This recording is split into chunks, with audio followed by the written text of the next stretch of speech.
had Mrs. Angela Thomas Smith because, like I said, you have taught me a lot, and you gave me a vision. You gave me something that I love doing. And yes, ma'am, I will be a person who would love to be a part of an event to be able to do a book tour, man. Awesome, awesome. So, um, back to the questions. So I think the second part to that question was um, being a part of the 100 Authors movement. How challenging has that been? Being incarcerated and being able to interact with the other authors and being a part of the challenges and being able to participate. Um, how has that been for you? And it has it been beneficial for you being a part of the 100 Authors movement? Well, yes, ma'am. It has been very challenging, ma'am, based upon the circumstance of the fact that I'm incarcerated. But being incarcerated, I have access to a lot of information in here. Okay, information that can be utilized in order to help me to be able to create my story, to create writing books, short stories, stuff like this. So, yes, ma'am, I have been very, very much, you know, excited about the individuals that I've connected with.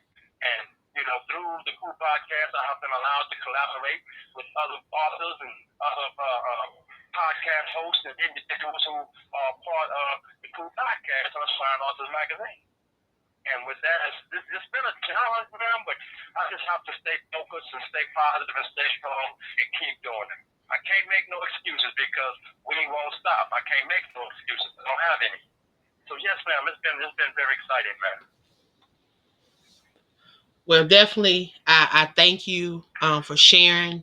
I thank you for allowing your voice to speak through the form of books. I tell you, I did not think that I would be an author, let alone the author, co-author, publisher, you name it, whatever, of over 120 pieces of literary. I think it's 125 to be exact, literary pieces, books, anthologies, journals, planners, you name it, calendars, magazines. I never thought that this would be me. So to that person, that child, that adult that's out there that is struggling with, their next move, what are they supposed to be doing? They may not know what their purpose is. So what can you share with them that would encourage them to stay on this journey, to seek their purpose, to align with that they're called to, whether it's um writing books, poems, telling short stories, being a part of collaborations, being a part of magazines, being a part of podcasts, whatever it is to allow them to share their story. Well, what is something that you can encourage them from someone that has overcome a lot and is still overcoming challenges and has not allowed anything to stand in your way? You have been one of those people where there's a will, there's a way. So what do you say to that person today?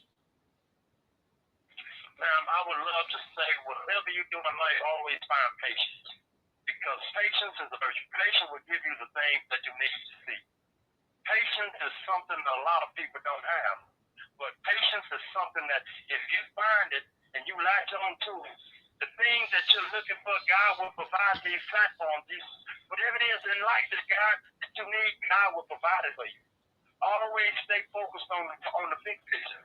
God, number one.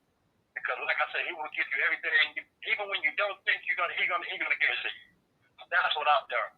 Patience, I would love for people to stay patient with themselves and know that they will get the thing that they need. And yes, ma'am, as soon as, knowing that, the thing that they want to do, all they have to do is stay focused, stay positive, and stay strong, and they will be able to do it. Anything they can do. That's all they have to do, man. Well, I definitely want to thank you for stopping by and sharing with us on tonight. Um, because you could be doing so many other things. Your mind could be so focused on other things. You could have You could have hatred in your heart. You could have so much other things going on, but you have chose to be the change that you desire to see in this world. You have chose to be a a beacon of light to someone that may be going through behind those prison walls. So to that person that may be incarcerated on today, that may hear this, because we do have individuals that are able to hear this. To that person that's going through, I would love for you to say something encouraging to them, to let them know that, you know,